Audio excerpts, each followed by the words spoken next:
U toku je veliko buđenje svesti.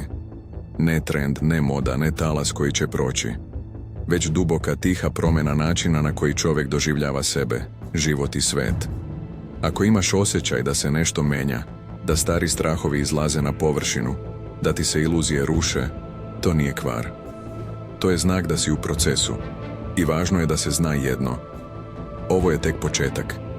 Zato je vreme da se prestane sa bežanjem u distrakcije i počne sa slušanjem i razumevanjem. Ne s polja, već iznutra. Svest nije misao, nije emocija, nije telo. Svest je nevidljivi mentor koji ti je dat besplatno na raspolaganje. Ona ne pripada telu, telo je alat koji joj je poveren.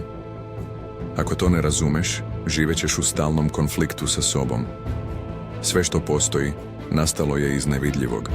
Iz svesti, energije, frekvencije i vibracije. Vidljivo je samo posljedica. Zato čovjek mora da počne da razume nevidljivo. Kako funkcioniše pažnja, kako se energija kreće, kako zakon torusa i spirale radi kroz princip davanja i množenja. Sve što ide iz tebe, vraća se tebi. Zato nema smisla slati strah, bes i kontrolu. To se uvek vraća. Jedino što ima smisla je da iz tebe ide radost, ljubav i mir unutrašnjeg deteta. Sve drugo razgrađuje i tebe i svet. Čovjek nije pasivni posmatrač života. On je prijemnik, posmatrač i dekoder sljedećeg koraka. Misli koje ti padnu na pamet nisu slučajne. One su smernice ka tvojoj svrsi, ako ih ne gušiš strahom. Ovo izmenjeno stanje svesti neće ostati lično.